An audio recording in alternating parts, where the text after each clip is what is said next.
नमस्कार दोस्तों, आज 19 अक्टूबर है और इतिहास के पन्नों में आज के दिन 1910 में खगोल शास्त्री और नोबेल पुरस्कार विजेता सुब्रमण्यम चंद्रशेखर का जन्म हुआ था।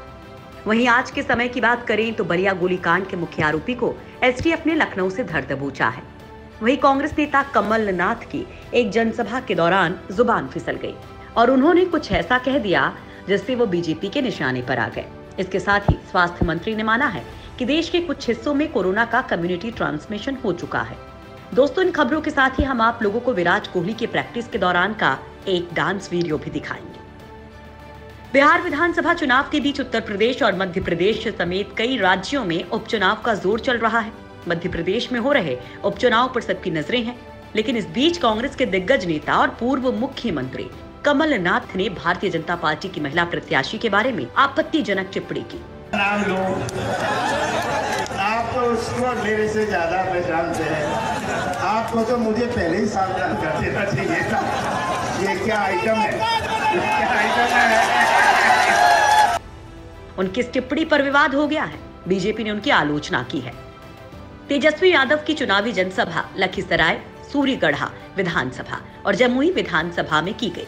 तेजस्वी ने महागठबंधन प्रत्याशी के लिए जनता से वोट मांगे और केंद्र सरकार पर जमकर निशाना साधा। इसके अलावा उन्होंने सीएम नीतीश कुमार पर जनता को ठगने का आरोप भी लगाया। वहीं तेजस्वी की रैली में इतनी भीड़ जुटी कि पुलिस को लोगों को काबू में करने में पसीने छूट गए। बलिया गोलीकांड के मुख्य आरोपी धीरेन्द्र सिंह को एसटीएफ लखनऊ ने पकड़ लिया है। जानकारी के मुताबिक 50,000 के नामी धीरेन्द्र सिंह को एसटीएफ ने लखनऊ के जनेश्वर मिश्र पार्क के पास से उठाया है। अब तक इस मामले में पुलिस ने कुल 9 लोगों को गिरफ्तार किया है, जिसमें से 4 नामजद हैं और 5 अन्य शामिल हैं। कांग्रेस सांसद शशि थरूर ने कोरोना महामारी को लेकर पाकिस्तानी मीडिया के सामने भारत का अपमान करने का आरोप लगाया है। थरूर ने कोरोना मामले में भारत की स्थिति को पाकिस्तान से खराब बताया। कांग्रेस सांसद शशि थरूर ने कोरोना महामारी को लेकर पाकिस्तानी मीडिया के सामने भारत का अपमान किया, ऐसे आरोप लग रहे हैं। थरूर ने कोरोना मामले में भारत की स्थिति को पाकिस्तान से खराब बताया। थरूर ने कहा था कि कोरोना से बेहतर तरीके से निपटने पर हमें पाकिस्तान से जलन हो रही है। शशि थरूर के बयान के बाद बीजेपी हमलावर हो गई है। बीजेपी ने इस मसले पर सिर्फ शशि थरूर ही नहीं बल्कि राहुल गांधी को भी घेरा। केंद्रीय स्वास्थ्य मंत्री डॉक्टर हर्षवर्धन ने स्वीकार किया है कि देश के कुछ जिलों में सीमित संख्या में कोरोना वायरस का कम्युनिटी ट्रांसमिशन हुआ है। हालांकि उन्होंने कहा कि पूरे देश में कम्युनिटी ट्रांसमिशन नहीं हुआ है। दरअसल पश्चिम बंगाल की मुख्यमंत्री ममता बनर्जी की ओर से दिए गए बयान में, जिसमें राज्य के कुछ क्षेत्रों में कम्युनिटी ट्रांसमिशन शुरू होने की बात को स्वास्थ्य मंत्री ने भी स्वीकारा। उन्होंने कहा कि कुछ घनी आबादी वाले क्षेत्रों में ऐसा होने की संभावना है। भारत सरकार के बनाए वैज्ञानिकों के पैनल का दावा है कि कोरोना अपने पीक से गुजर चुका है। पैनल के मुताबिक कोरोना वायरस के फरवरी 2021 तक खत्म होने की संभावना है। पैनल के मुताबिक भारत में कोरोना के 10.6 मिलियन यानी 1 करोड़ 6 लाख से ज्यादा मामले नहीं होंगे। अभी भारत में कोरोना के कुल मामले 75 लाख के करीब हैं। आईआईटी हैदराबाद के प्रोफेसर एम विद्यासागर की अध्यक्षता में बनी विशेषज्ञ समिति ने कहा कि वायरस से बचाव को लेकर किए जा रहे उपाय जारी रखे जाने चाहिए। चीन के स्वास्थ्य प्राधिकरण ने किंगदाओ शहर पोर्ट में इंपोर्टेड फ्रोजन समुद्री मछली की बाहरी पैकेजिंग पर जीवित कोरोना वायरस का पता लगाने की पुष्टि की है। चीनी centre for disease control and prevention ने एक बयान में कहा, यह पहली बार है कि जीवित corona virus cold chain food की बाहरी पैकेजिंग से अलग कर दिया गया है। जुलाई में चीन ने पैकेजेस पर घातक वायरस और एक कंटेनर की आंतरिक दीवार के पाए जाने के बाद जमे हुए झींगा के आयात को निलंबित कर दिया था। दिल्ली में 30 अक्टूबर से पहले सभी वाहन मालिकों को अपनी गाड़ियों में हाई सिक्योरिटी रजिस्ट्रेशन प्लेट लगवानी होगी।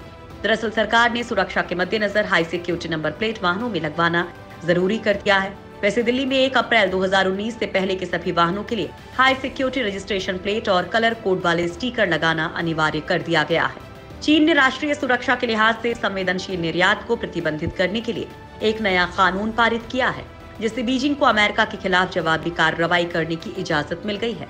दोनों देशों के बीच व्यापार और प्रौद्योगिकी को लेकर तनाव चल रहा है। नेशनल पीपल्स कांग्रेस की स्टैंडिंग कमेटी की तरफ से पारित ये कानून 1 दिसंबर से चीन की सभी कंपनियों पर लागू होगा। कर्ज में फंसी एयरलाइंस कंपनी जेट एयरवेज को नए मालिक मिल गए हैं। लंदन के कॉल रॉक कैपिटल और संयुक्त अरब अमीरात के निवेशक मुरारी लाल जालान वाली कंसोर्टियम अब जेट एयरवेज की नई मालिक होगी। जेट एयरवेज को कर्ज देने वाली क्रेडिट्स कमेटी ने इसकी मंजूरी दे दी है। चीन की सेना एक बार फिर ताइवान पर बड़े हमले की तैयारी में जुटी हुई है। ताइवान से लगती सीमा पर चीन ने DF-17 हाइपरसोनिक मिसाइल और S-400 एयर डिफेंस सिस्टम को तैनात किया है। चीन ने इस इलाके में तेजी से अपने सैनिकों की तादाद को भी काफी बढ़ाया है। कई सैन्य पर्यवेक्षकों ने चिंता जाहिर की है कि इस क्षेत्र में अपने ताकतवर हथियारों की तैनाती कर चीन सीधे तौर पर ताइवान पर कब्जे की कोशिश कर रहा है। कंगना रनौत ने पेरिस में मिडिल स्कूल के इतिहास के टीचर का सिर कलम करने पर भारत में इनटॉलरेंस गैंग की चुप्पी पर सवाल उठाए हैं। कंगना रनौत ने पेरिस में हुए स्कूल टीचर की हत्या पर शोक व्यक्त किया और उन्होंने इसकी निंदा भी की।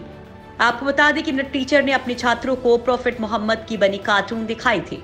कंगना ने इसे इंटॉलरेंस टू क्रिटिसिज्म बताया। अजरबैजान की सेना ने दावा किया है कि उसने आर्मेनिया के दूसरे Su-25 विमान को जेब्रैल के क्षेत्र में मार गिराया है।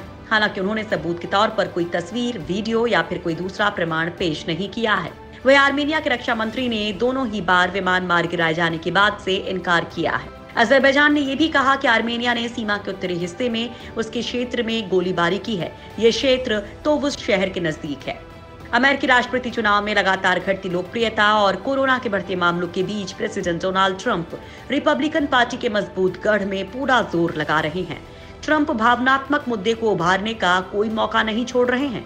ट्रंप ने समर्थकों के बीच एक रैली में कहा कि अगर वो चुनाव हारते हैं तो उन्हें अमेरिका छोड़ना पड़ सकता है। साथ ही उन्होंने जो बाइडेन को भ्रष्ट करार दिया। अमेरिकी नौसेना के क्षेत्र में बढ़ती दखलंदाजी से चीन की धड़कनें बढ़ गई हैं। अब वो आंखें तरेड़ने की अपनी आदत को फिलहाल भूलकर दोस्ती की राह पर चल निकला है। इसी के तहत अब वो दक्षिण पूर्वी एशियाई देशों यानी आसियान के साथ संबंध सुधारने की कोशिश में जुटा है। इसके लिए चीनी विदेश मंत्री वांग यी ने आसियान देशों की यात्रा शुरू की है। दरअसल दुनिया के ज्यादातर देश चीन पर सवाल खड़े कर रहे हैं। ऐसे में इन विवादों की काली छाया खत्म करने के लिए वांग यी आसियान देशों की सद्भावना यात्रा पर निकले हैं। IPL के मैच के दौरान विराट कोहली नए अंदाज में दिखे। वो प्रैक्टिस के दौरान डांस करते दिखे। सोशल मीडिया पर ये वीडियो तेजी से वायरल हो रहा है। दरअसल प्रैक्टिस के दौरान विराट कोहली जमीन पर लेट गए और डांस करने लगे। उन्होंने पैर पकड़कर शानदार मूव्स किए। वो साथ ही भांगड़ा भी कर रहे थे। हमेशा गुस्से में रहने वाले विराट कोहली नए अंदाज में नजर आए। उनके डांस को देखकर बाकी खिलाड़ी भी हंसने लगे।